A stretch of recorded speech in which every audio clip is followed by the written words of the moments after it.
Welcome back to Loose Frame Podcast. I'm your host, as always, Tyler Martinovich, and joining me today is Jesse Brock. Yeah, I was going to say Hillary Weber because I was looking to where Hillary normally. Yeah, she's gone today. Unfortunately, Hillary is sick, so it's just us. Flying solo here. You just get me. Yeah. Boo. Sorry.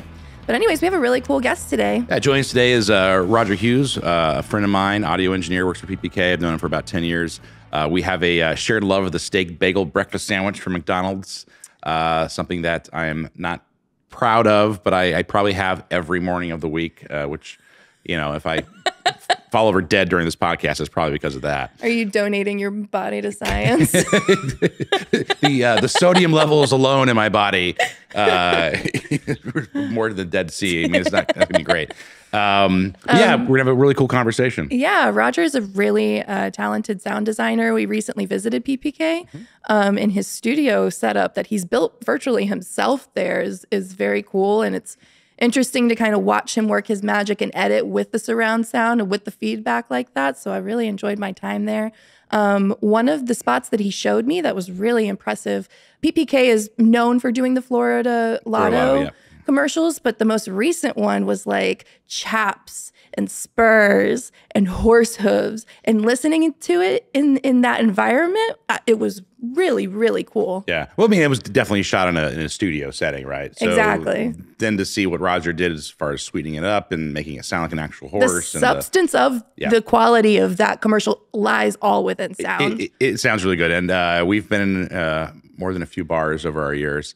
And it's always cool when you're watching, a football game or whatever on the TV, and then, PPK's for the Lotto show comes on and Roger just like grabs it. Like, that's mine. I did that. And then when you try to listen to it through the bar sound. I love doing that with anything that's shot in Tampa Bay. I'm like, that was shot in Tampa. I know that. That was shot. I've seen that. We pull permits for that.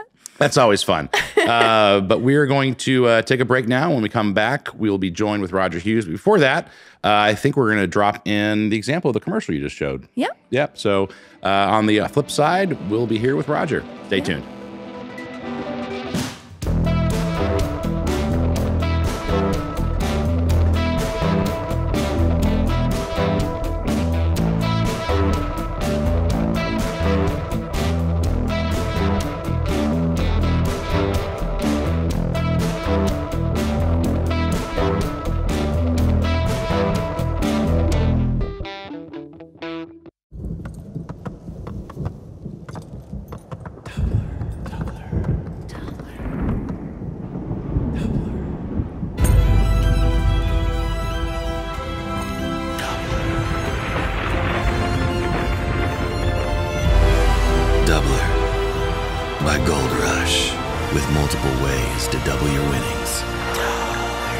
Available at a Florida Lottery retailer near you.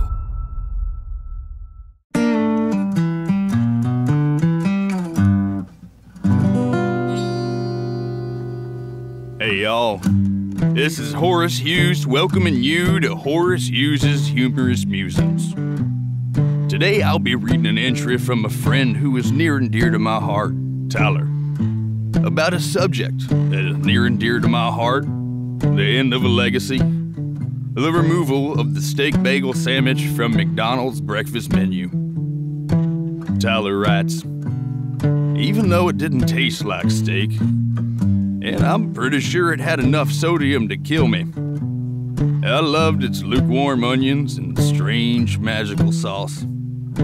Proof that there is no God. Thank you, Tyler, for that heartfelt anecdote on that beloved sandwich.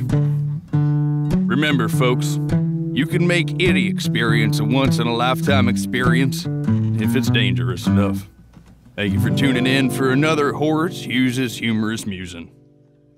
Welcome back to Loose Frame Podcast. I'm your host once again, Tyler Martinovich, and joining me now is my friend Roger Hughes from PPK. How are you, buddy? I'm doing great. Thanks for having me, man. I am happy to have you here. We were laughing. If you see my face looking teared up, it's because I was cracking up 10 seconds before we started this. Not only are you an audio engineer, you're also a part-time comedian, which we'll get to that. Is part-time comedian fair?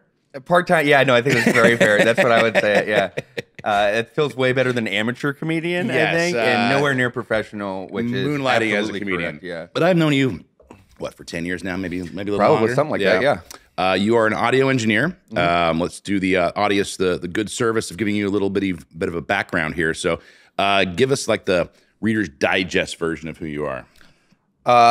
What as audio goes? Yeah.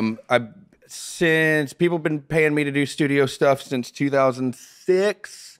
I got a degree, bachelor's in fine arts, recording arts, which is whatever.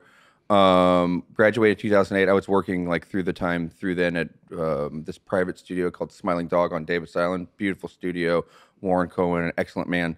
Then we ran a studio down in Sarasota called Top Secret with a good friend of mine, Mo Cataray, for a little while. And then I came back to IIDT to teach. While I was doing that, I got a job downtown here at PPK in the production department. And I had never been around an ad agency before. I was a production studio guy, so that was very weird. And Garrett would get mad at me if I didn't take this opportunity to say something about PPK. But this is actually relevant because it's kind of the thing that I think is really cool about it is because they were smart enough to get us production people in there. I went in the interview and they said, "Hey, what's this?" And it was the loudness standard for that the ATSC made for the loudest of commercials. And they were getting snapped on QC on delivery, I guess. So they came in there and they go, "What's this?" And I gave them the audio teacher, engineer, technical science mumbo jumbo. And they go, "All right, we need this guy." So yeah, it's a really cool spot upstairs, full ad agency. They got media department, all that. And then downstairs, they have me. We're even getting into doing documentaries there. Well, just they couldn't stop me from putting in a surround sound system in the studio. So they're taking advantage of that stuff too. We've got these two guys, Joe Guerra and Patrick Geyer. They've only been with us a couple years. Patrick is just a phenomenal DP, and Joe, great at editing. Our producer Lauren, she used to do Broadway stuff, so she's really great at getting somebody to stick to a budget, you know. And then she's got a junior Cody over there, and we got Evan taking pictures and just kind of doing everything else around there. So it's this really cool team, full production. Like we can literally shoot a movie if we wanted. I guess we had time. And then upstairs with the ad agency stuff, we got Jason. He'd be so mad at me if I didn't say something about him. Jason McTeague can animate in any, like this guy does 3D, he does 2D. So yeah, it's the production department of an ad agency it feels silly for me as a professional. And PPK is one of the largest advertising agencies in town, but they're also, like Roger said, mixed agency / production company. And the production company is actually called Contender still, right? I don't care. I don't know, man. Yeah, I think it technically Contender sometimes. I'm not really sure. It's just it's PPK. But for those who actually live in the Tampa area, their building is actually the Tampa postcard mural, which I think everyone in town knows. It's like one of the top Instagram spots, which I'm sure bothers you guys all day long. Dude. So every graduation, I saw somebody taking their wedding picture, which I think is odd to have a tourist attraction in Tampa Bay be part of your wedding photos. I don't know about that. A ton of rap videos. People pull their cars up all the time, and they have those guys in the golf carts downtown with the tours. So I've been yelling at tour people and being like, "Hey, it's haunted," and I'm not sure if they believe me or not. Start that rumor. Yeah. So let's talk a little bit about audio engineering. So just for the layman listening, though I think most of our audience are probably filmmakers. Like, what is it you actually do? What is your job? I'm doing all post-production stuff. I am a studio guy. I mean, yeah, I can go hold a boom and stuff, but there's people that are way better at that. They do that every day. I've been working with microphones in a studio again since 2006, pretty much every day, and operating Pro Tools. Yeah. And so a lot of times, like day to day, if we're talking about an ad or something, our editors will cut it. The writers or who directed it will give input on the edit. They do that, gets approved by the client, at least a rough stage, and then they send like an OMF or an AAF, some sort of it's a way of packaging audio files so that they stay in time where the editor had them. Over to me. I put that stuff into Pro Tools, and then I decide if it sounds bad or not. Yeah. And if it does, then I'll edit the dialogue or replace the dialogue, and put sound effects in there. I mean, most filmmakers know this, but pretty much anything that you're hearing, except for the dialogue in most stuff, was not recorded on the day. We just got done with something. This lady is wearing a full body raccoon costume. It's like glued to her lips and everything. So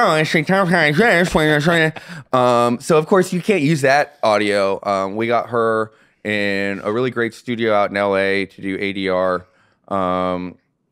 And so literally nothing in this commercial was done day of. She's wearing a robe, so I put a bunch of towels on and rubbed them on my beard so it sounded like raccoon moving, and got some slippers and all that. So yeah, literally nothing in this ad. And I hope nobody noticed that, but that's what happens a lot. So yeah, I'm in a studio doing Foley work there. Whatever dramatic reverse symbol rises in a horror movie or something like that too. Or well, I mean, as good as a location sound recorders is, the fact is they're probably shooting in less than ideal environments, right? You just can't control the space around you. And even if you're shooting in a studio environment, the acoustical settings aren't necessarily the same as what the visuals are, right? So you could be in a massive studio warehouse, no matter how dead the sound is. If you're supposed to be shooting in a tiny apartment, it's not going to sound like a tiny apartment, right? Because the space is bigger. It's not going to sound like a tiny apartment. Well, okay. And let's think about in a music studio. We're not putting up just a couple of microphones. The music of the band isn't coming through the vocal mic. So that's what the lav and your boom is focused on the dialogue. Yeah. So if you think of footsteps as your hi-hat, the hi-hat's not going to get picked up by the vocal mic very well. Right. So you end up having to do that after. And as everybody knows, dialogue is king in the movie. So that's what you're focusing on set. And yeah, otherwise you'd have to mic everything. Everybody would be there all day. Yeah. And yeah, I can make it sound like it's an apartment. Let me worry about that. When they're trying to get the actor performance is what it is. They're not trying to get the full soundscape of the Yeah, I've said this before just because I program a lot of film festivals and I watch a ton of movies. But you can forgive a lot of visuals. You can even forgive bad acting. You can't forgive bad audio. Like, it's the first thing that will just make you want to turn something off is when the audio just sucks. Like, what is the most egregious thing that you see people doing when they release content as far as audio goes? Well, content like on the internet and stuff. It could be social media. It could be a feature film. Well, this has been happening for years in radio and stuff and social media. Just bad dialogue edits. You hear people cutting off S's and T's and stuff like that, or words that end in like the letter N. You see the audio waveform stop, but there's that extra that people don't notice when they're editing, and you cut one of those off and you can hear it. I hear that stuff all the time. Not varying your gunshot samples in a bad action movie. What's the Man versus Wall Street or whatever, that one? Okay. They didn't change perspective on one of those guns. Like, no, it sounds like they just did copy paste and just kept doing it over and over again. They've got 5 different samples of that gun, and I'm just kidding. I mean, the rest of the movie, like, there's a lot of bad stuff about that movie, but yeah, they like do a close up and then they go to a wide, far away shot. It sounded the same. I got so pissed. Yeah. Just because you do this a lot, like, everyone knows what is the Wilhelm scream that's famous from Indiana Jones and has been used in every movie since.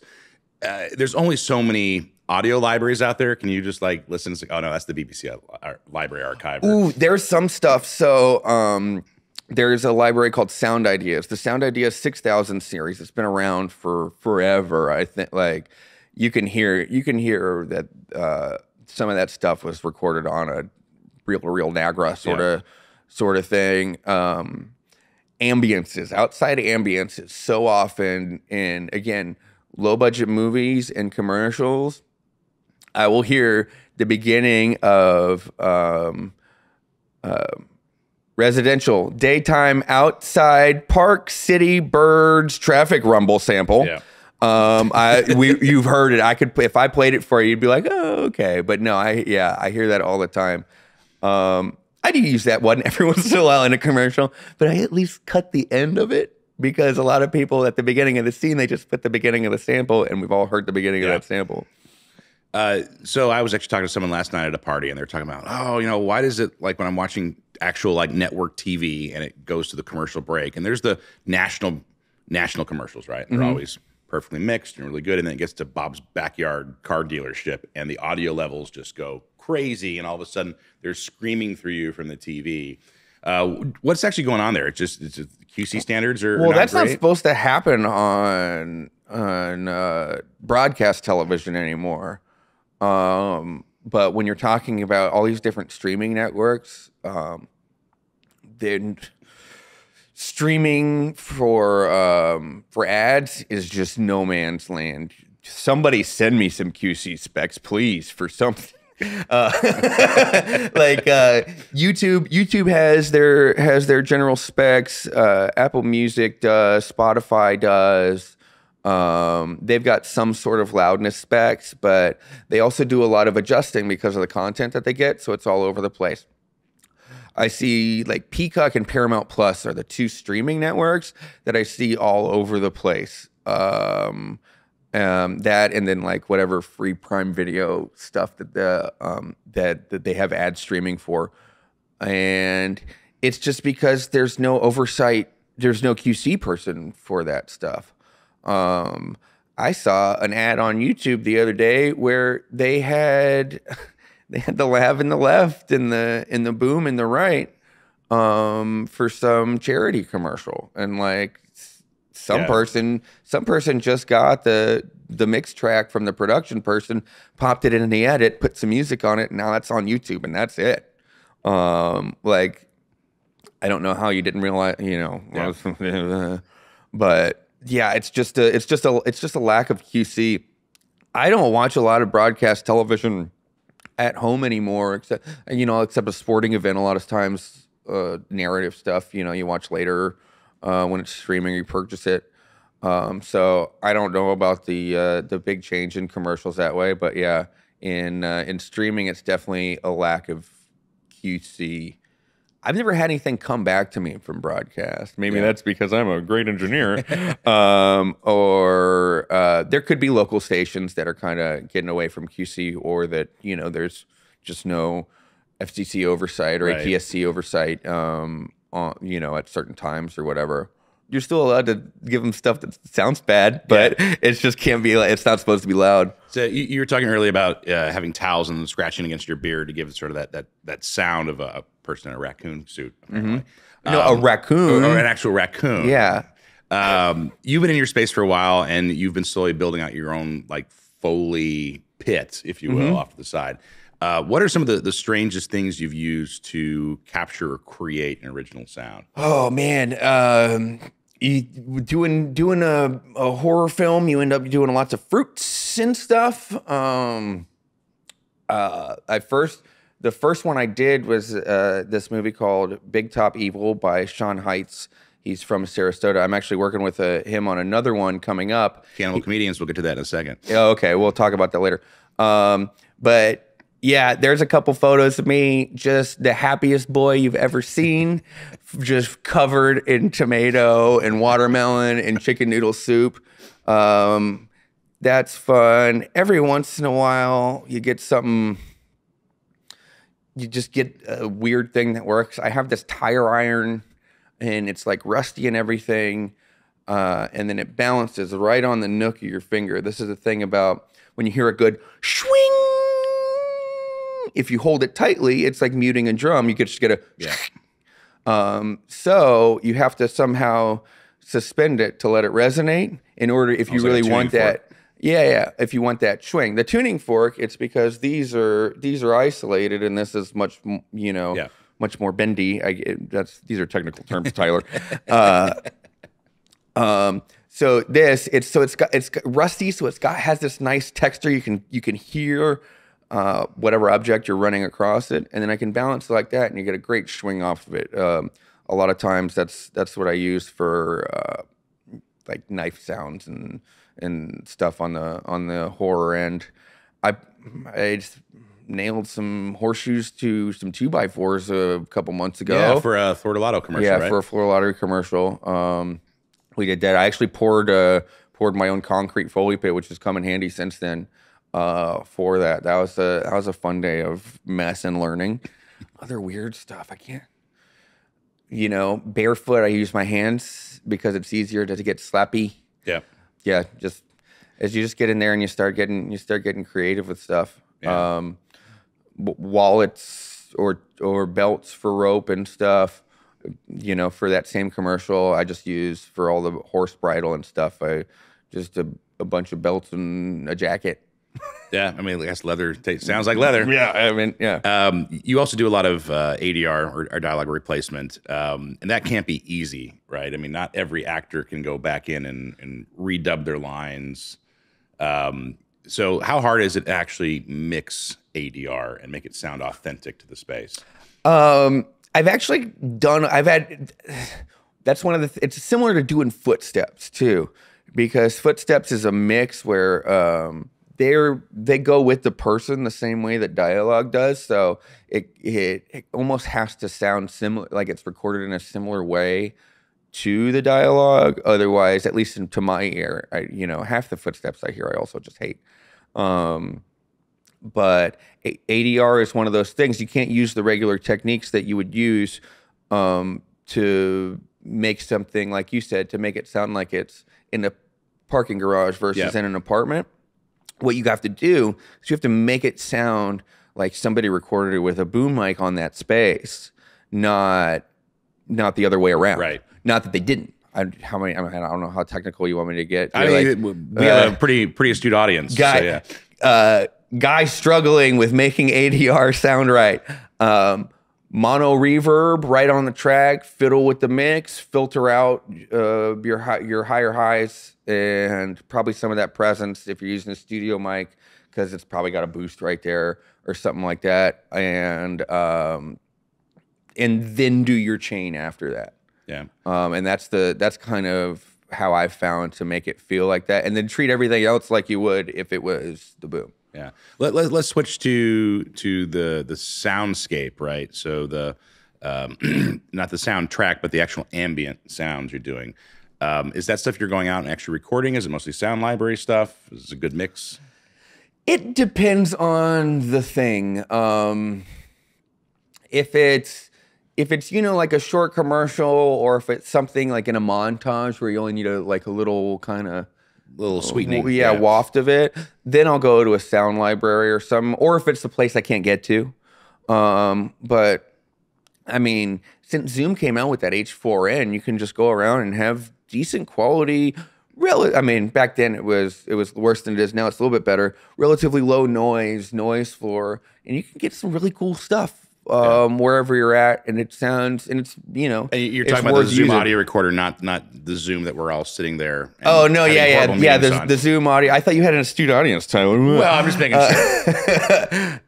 No, yeah, the Zoom audio recorder with the little stereo mics on it, and just those little stereo mics, you can get some really good stuff that's very useful on all platforms, sort of thing. Yeah. So I try to do that. And then as far as the actual soundtrack goes, you're probably either given a song or something from the editor that they wanted to have in it, or how much control do you actually have in picking the music?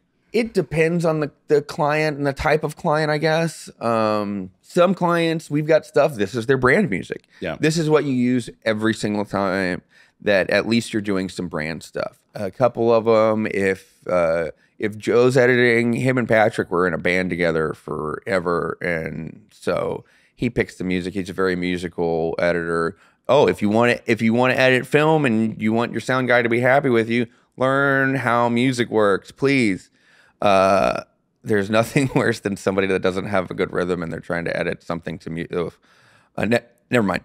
Anyway, Joe's great at that, and he's got real good taste for music. So if he's editing it, take whatever, Joe. Otherwise, we've got a couple of stock music sites that we use, and then I'll send that to the writer, creative director on that account / the client, and they pick some. Sometimes they're like, "Hey, can we try 3 of these out?" and then pick one. Sure. So that's how it happens most of the time. I mean, man, after working on music in recording studios for a while, now the fact like picking me, it's just so that's not the fun part for me. Yeah. Picking a stock track, no. Like if somebody else wants to do that, I'm fine with that part. Yeah. At least for ads, you know. Yeah, absolutely. I mean, that's why you actually have composers and people who do this thing for a living. And you focus on the mixing and making it sound cohesive. Again, going back to my experience at film festivals and seeing a lot of people who probably mixed at home, if an independent filmmaker, right? They probably didn't have good scopes. They don't have, tuned, really high-end speakers to listen to their playback. And God forbid they're just listening to it off their cell phone or their earbuds. And they mixing it to what they're hearing, not what the actual reality is in the edit.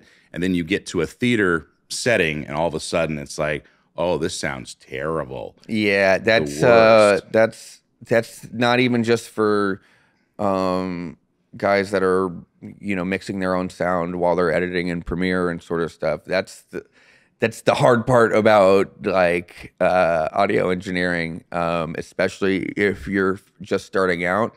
Sometimes we're making this for certain venues. A theater mix, it's usually just done on a dubbing stage, which is a theater. And so it's mixed for that. It's not going to sound the same at home. Like, big productions, they'll do Atmos theater and an Atmos home near field mix. Near fields being what a lot of people would consider those like studio monitor speakers. Not big like theater array sort of stuff. But for independent music, independent film stuff, these things are going to be seen in a number of places, none of which are in some guy's home office. Or kind of that, or at least that's kind of the sound environment that you're hearing that in. Now, more so than editors, you see like amateur music audio engineers. They'll get this pair of studio monitor speakers and they'll put it in a place and they'll put up some RLX foam or whatever they do. And they're listening in this space that isn't, it's not true to what's coming out of the speakers because of, we don't have to go into acoustics right now, but imagine trying to see if your camera's in focus or trying to color something with Vaseline on the screen. Yeah. Or I guess, see if something's in focus with Vaseline, color something with a yellow light flashing in your face right here. That's what it is in having, trying to listen out of speakers in an untreated acoustic environment. Things like earbuds, those are not made for business. They're made for leisure. They're stuff like that. Bose systems, they make program material sound cool for your at-home or casual listening space. It's not a good representation necessarily of what's coming out of those speakers or what's coming, out of Premiere or out of Pro Tools or anything. And that's what you need in order to, at the very least, ensure that it doesn't just sound awful here and okay there, sort of thing. So spend $100, get yourself a pair of Sony 7506s, wear those instead of earbuds. Listen to it in your car. We all got Bluetooth and stuff now. Take it into your car, play it off your Dropbox, watch it off your phone, playing through, even though Bluetooth sucks, play it in your car. You know what stuff sounds like in your car. Yeah. And think about it. Your car's all carpeted. It's got plush seats in it. It does color the sound a little bit, but compared to a lot of people's living room or a lot of people's home office, it's gonna, you're gonna know more of exactly what you're listening to because you're gonna be used to those. Yeah, that's a really good tip. I things. never thought about that, but I've never had anything sound better than when I hit listen to it in my car. Yeah. Well, and I know when I first started mixing music and stuff, you'd be working on something and you take it to the car and you, oh God, what have I done? Because that's where you know what stuff sounds like in your car because you listen a lot in your car. A lot of people do. Especially if you live in Tampa Bay and spend an hour in the bridge every day. I listen to a lot of music. So on a technical level, what is the hardest part of your job? What do you mean, Tyler? I'm so good. None of Is it crappy location audio that you now have to work miracles on? Is there something? Yes. Yeah.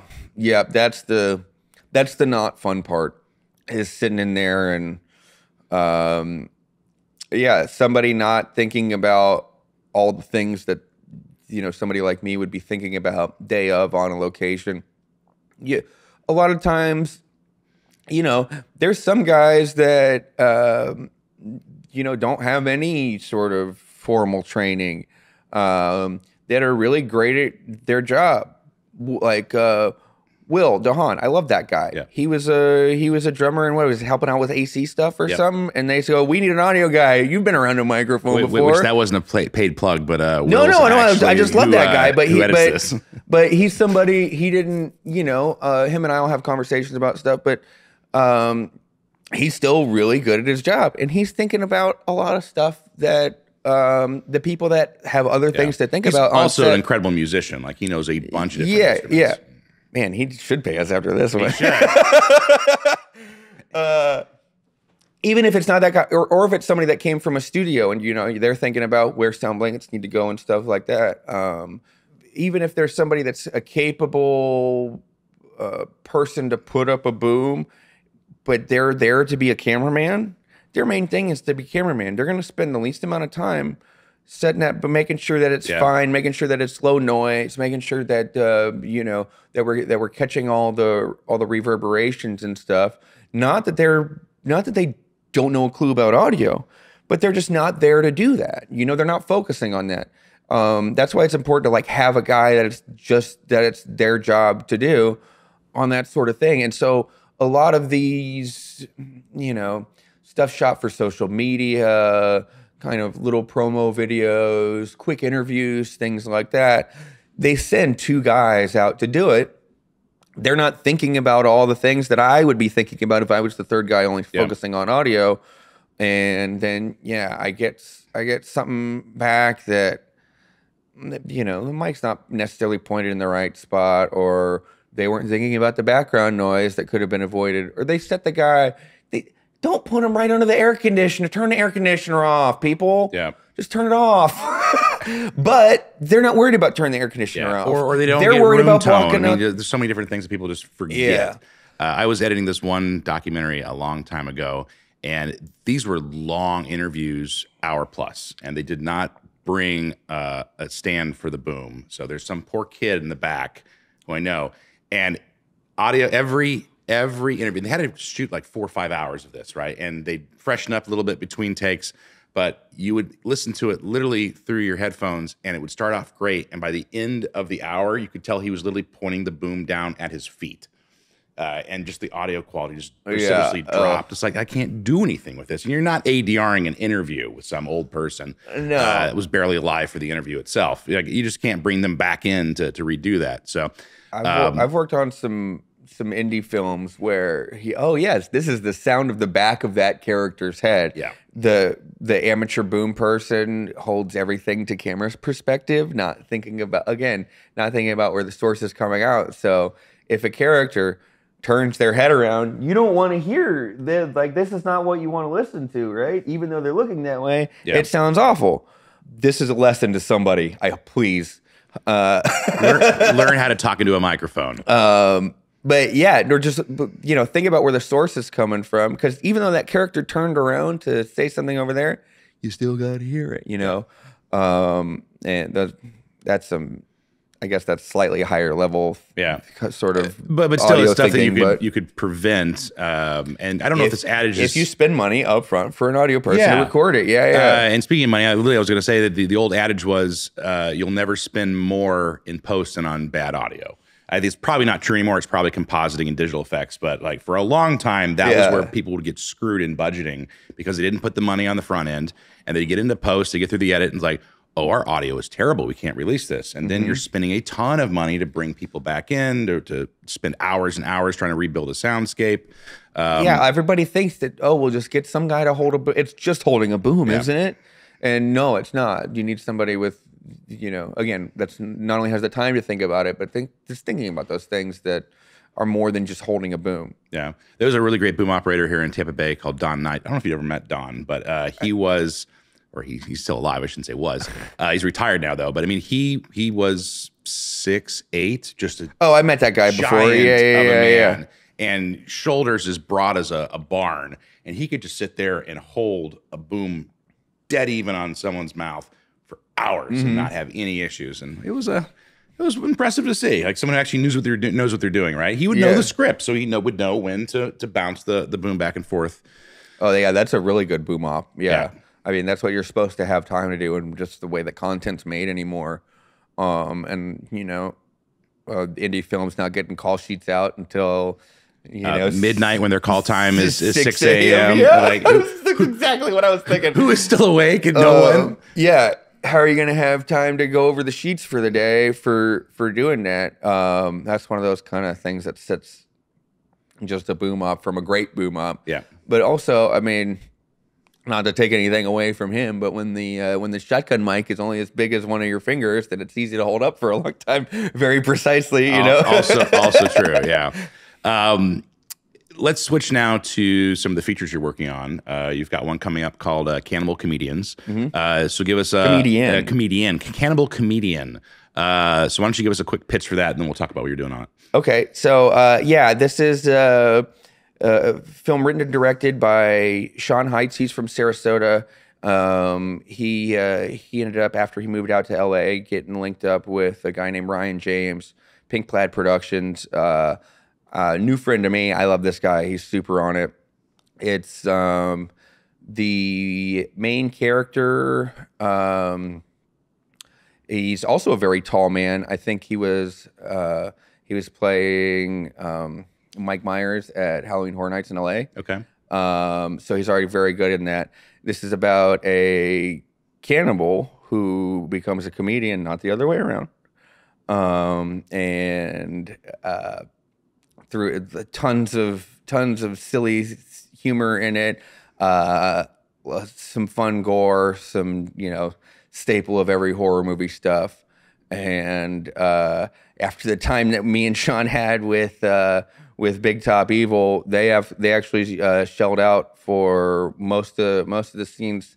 Have some decent audio that came back on. There's always things to do, especially on a feature when you have a number of different locations. It's a film that I think that we can all be proud of when it comes out. We're just kind of shopping it around right now. There is a new trailer that just came out recently. Also, they gave me a cut for you to see too, which I have now. So. I'll watch that. We'll link the trailer too when we drop this. Cool. I'm excited. It's a fun movie. And it's for me. It's combined two of my favorite things: bad jokes. But like they have scenes that take place in an open mic, and one thing Sean was talking to me about when we were working on it, he goes, you are, I don't know, does this feel like a real open mic? And I'm like, yeah. The first time you see an open mic, there's nobody in there. He walks in, there's nobody in there, and somebody in the crowd yells something at the guy on stage, and the guy goes, "Shut the F up, Frank!" And I'm like, yeah, that definitely feels like an open mic there. So they got that right for sure. So you're editing a commercial, 30, 60 second variants, probably some standalone stuff for social media. That's very different than doing post on a 90-minute feature, however long this feature is. What's like the biggest challenge in just your organization? ADHD is the biggest challenge for working on a full-length feature. Executive function is the biggest challenge. Yeah, it's organizing. You got to organize your not just your timing. That's kind of a joke. Organizing your sessions so you just don't get lost looking for stuff. Making sure you're working efficiently. I can have one track for every individual sound effect on a 15-second commercial because there's only going to be at max 20 of them. And how do you tackle it? Do you do sequence by sequence? Do you just go through and do a dialogue edit first, and then you go back and start adding in your sound effects? I mean, how do you approach it? I mean, it depends on how much has been done to the movie before it gets to me. You know, a lot of times now you'll get something that at least has, you know, temp sound effects, and these sound libraries are pretty good now. They don't feel quite as real until you have to like really spend time editing them to feel real to that particular scene. You'll go through and you can kind of do some stuff in tandem to switch it up. Dialogue editing, lay in all your room tones, do your noise reductions where you need to, try and get that kind of best leveled. And yeah, it really kind of depends on what you're feeling for the day. When you're doing Foley stuff, you try to do all stuff at once. So you know, today's footstep day. You get out all the shoes, you get out all the pieces of floor to work on. That way, you're not spending all your time switching between doing that and something else. Yeah, okay? that makes sense. Now it's all clothes movements stuff day, and then you go out and today I'm going to drive around and record ambiences. I'm not going to schedule the day to go do half of that and then half of this if I don't need to. Yeah. So yeah, doing big chunks and then breaking those up scene by scene as far as time goes. Yeah. I mean, I think a lot of post programs have either gone to a subscription service or like a free trial kind of thing. What's people actually editing on right now? Is it still Pro Tools? And is there like a free analogous that you would recommend someone who wants to get into this to download and start messing around? Yeah, Pro Tools is what I'm using. From what I understand, a lot of people that are doing, you know, more theater stuff and getting into Atmos. The newer versions of Pro Tools, there is a smaller version of Atmos and is now the surround sound engine. It's not just the old panning style anymore. So a lot of people are doing that. There are still people using Nuendo to do surround sound mixes. There's a lot of forums I'm in where, you know, they're anti-Pro Tools guys, and that's fine. You know, Pro Tools is a little bit, it's easier to transfer a session to and from somebody. And I think Reaper is a free one that people can get into. There's Studio One, which comes with the Persona stuff that you can use. I mean, if you don't know nothing at all, you can use GarageBand. You know, just getting used to what audio is and how it works. The core concept works the same through all of them.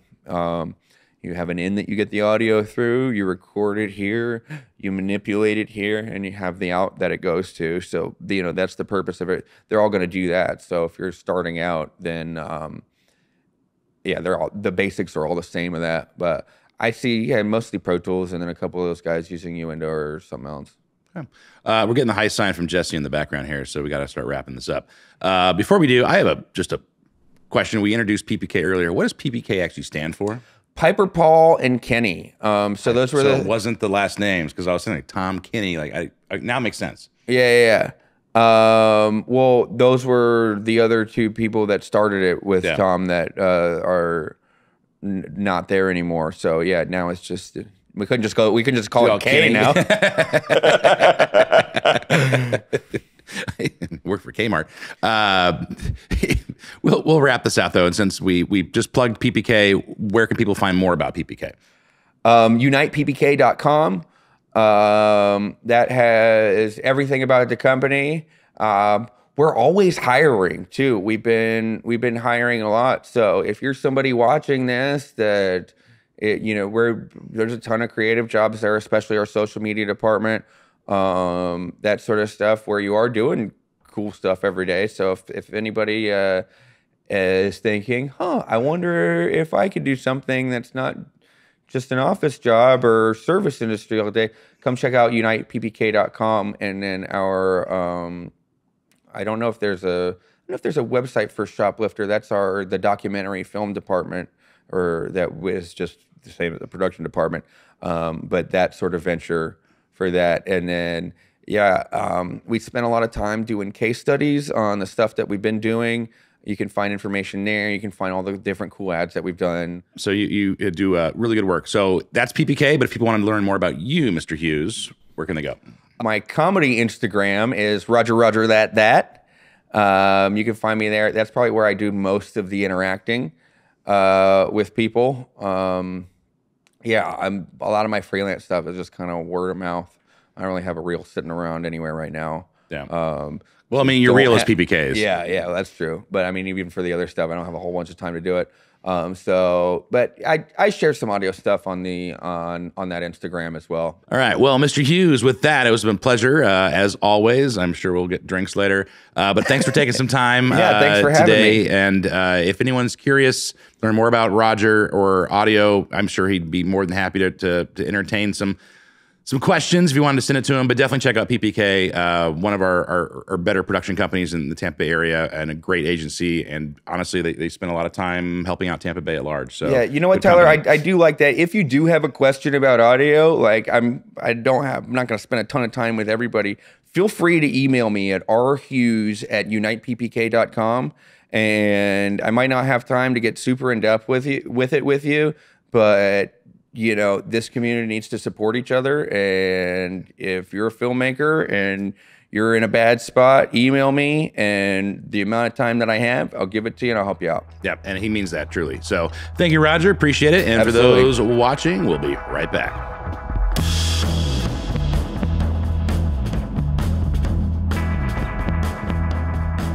Welcome back. Joining you again is my friend, Jesse Brock. Hello, Jesse. Best friend. Best friend? I don't know about that. Coworker at best. Yeah, coworker. We're back. We just had a great conversation with Roger. Yeah. That was really cool. Yeah, we went a little more technical than we normally do, and I think Yeah.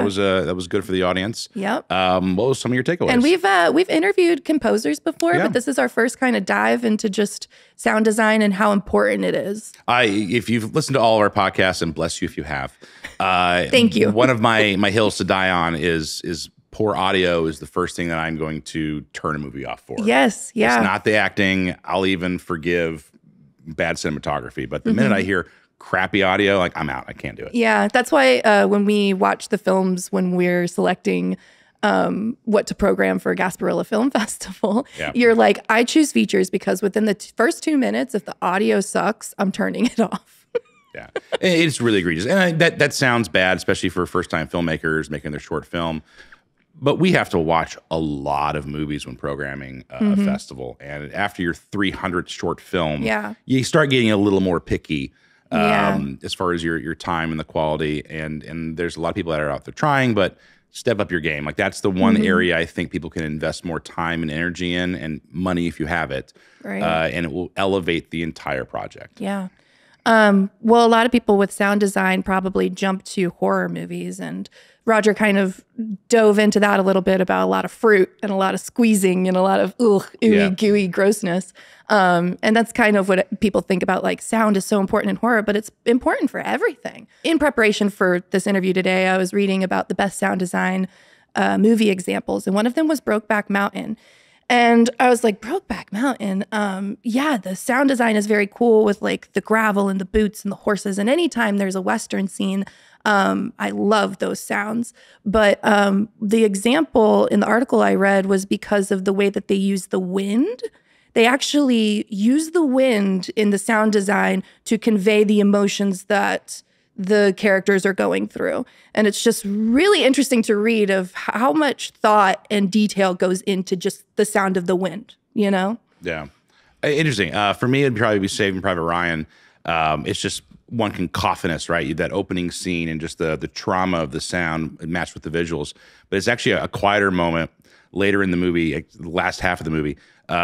There's a scene in a small town. It's sort of their last stand, and there's a German-American soldier fighting, and they're throwing helmets, they're punching, they're biting each other, and someone gets a hold of a knife, and it's the slow knife piercing the person's sternum and then squishing all the way into it. Oh.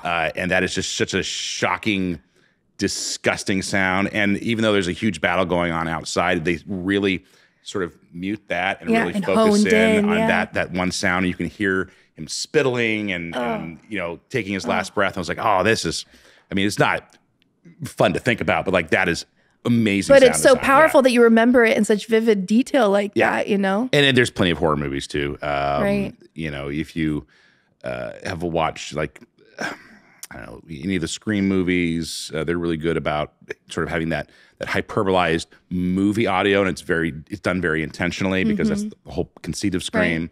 Right. There's a lot of great examples of good audio. My favorite, I actually wrote a whole paper about it in college, is No Country for Old Men. There's no music. There's one example of music in the entire movie, and the rest of it is all SFX. Yeah. And it's just so well done, especially with the amount of guns that they use and the quietness of the movie and the pacing. It just fits so perfectly. And the one example of music that's in it is a mariachi band. And even that is kind of inside the scene. It's not, it's something that the character is experiencing. It's not there to convey emotion or anything like that. Right. And then there's always the difference between whether it's, you know, the storytelling aspect or the audio aspect, what is internal to the film and what's external to film. The external is what's being added by, you know, that's being used to manipulate you. So in my mind, it's kind of taking the audience and really putting it into the character's shoes, the way that they sort of design the sound in that. Yeah. So, but yeah, there's so many epic examples. And one of the ones that our editor and our producer, Patrick, he was playing a video of Star Wars before we started this. And do you know anything about the sound design of Star Wars and how they used different effects for the characters? I mean, it was so groundbreaking at the time. Effects for the characters? The effects for the characters for R2-D2 and C-3PO and Chewbacca. So Chewbacca, it was literally different sound samples that they recorded of lions, tigers, bears, walruses, and they just sort of melded it all together to kind of make him sound coherent, if you can call Chewie that.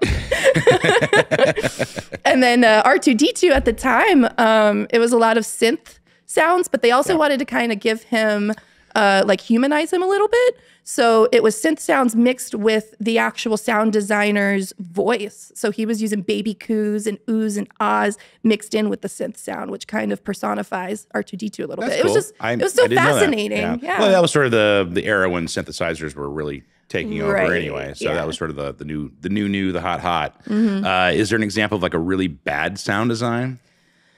Do you have one? Oh, I definitely have one. So this is sort of a famous so bad it's good, or maybe it's just so bad it's really bad, movie called Suburban Sasquatch, which is, if you've never seen Suburban Sasquatch, you have to watch Suburban Sasquatch. It is. I'm going to watch it. That sounds way up my alley, but I haven't seen it. Level quality of lack of self-awareness, and it's so bad. But for the Sasquatch, for the Bigfoot, it's just some guy off camera going, and that is shockingly accurate if you watch the movie. But they never vary it. They just copy and paste that sound over and over again. So it goes over and over again. And it's the first 3 times, 4 times, 5 times, you're like, oh, this can't be, this is horrid. But by the 6th and by the end, the 5,000th time, you're just cracking up every time he does it because it's just so egregiously bad. I want to make that my ringtone. Yeah, Suburban Sasquatch, if you want a masterclass in what not to do, both just in terms of basic filmmaking. Oh, that's so funny. But in particular, sound design. That wasn't filmed in Tampa, was it? No, it was not. Okay. It was not. And filmed elsewhere. It's an old movie. I think it was late 80s, early 90s. But yes, masterclass in what not to do. Funny. Suburban Sasquatch. But with that, we probably should wrap this up. Any final thoughts? Well, another cool thing is that we've talked about ADR. And through my research, I found that the most famous scene in A League of Their Own, which is what? I don't know. What's the most famous scene in A League of Their Own? I don't know. There's no crying. Oh, there's no crying in baseball? There's no crying in baseball. All right, fair. That whole entire scene is ADR. I would assume most of the movie was ADR.